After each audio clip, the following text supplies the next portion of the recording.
going to tell you a story about my mom. Before I do that, let's count to 10. 1, 2, 3, 4, 5, 6, 7, 8, 9, 10. When I was 15, I bought my first off-the-shoulder dress and I put it on before going out with my parents. My dad saw it and said it was inappropriate and asked me to change. My mom backed me up. She said, "She is at the right age to show off her body. Do you want her to wait till my age to put it on?" Wow, badass mom.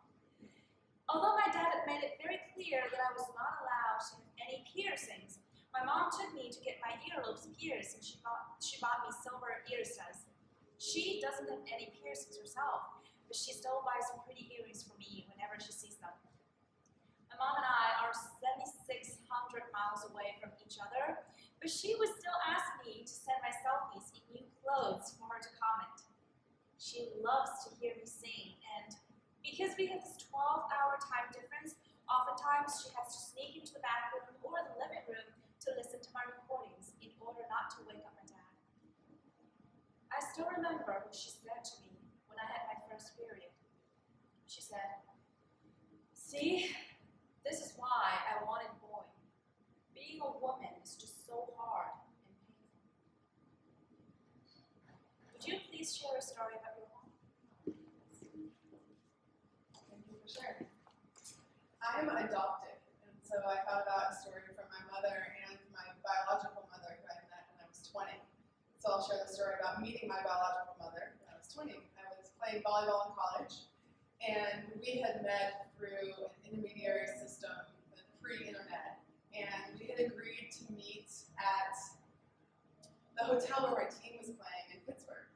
And so when our bus pulled in at about 2 a.m., I knew I was going to be meeting them in the lobby, my biological mother and my 2 half-sisters, at 8 a.m. So I knew they were in the hotel. And something people don't tell you about being adopted is you just don't know your story.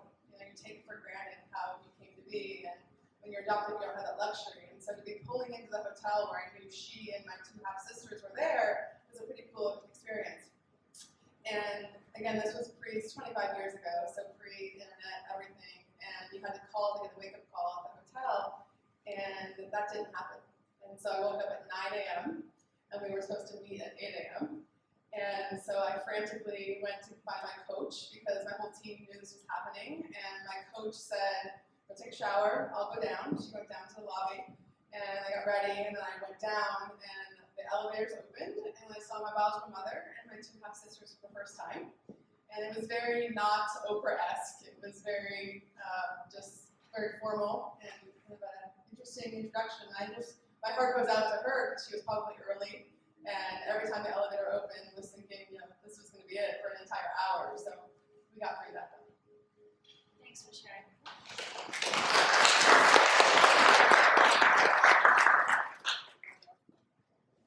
Throughout each story, when she referred to herself, we saw mostly periods of blue theta and pink theta, especially in the medial part of the prefrontal cortex. The narrative involved in conceptualizing self-identity. When she said badass mom, we saw a burst of gamma activity in the right hemisphere. And right after period pain, we saw a lot of gamma in the frontal and temporal areas. This is probably due to activation of deep structures that are involved in the emotional perception rather than sensory perception of pain. When the audience member was listening, we saw periods of blue theta and purple alpha, especially in the frontal areas, meaning she was paying attention and in a generally attentive state. Near the end, when Yiqing's mom was about to say something, we saw a burst of theta activity in the right hemisphere. That's probably related to the process of being surprised or expectation. When she was talking about her own meeting with her biological mom, mostly there were flashes of activity in frontal and parietal areas. And especially we saw when she mentioned mom or sister, the activation of the temporal parietal junction in the left hemisphere that's related to the representation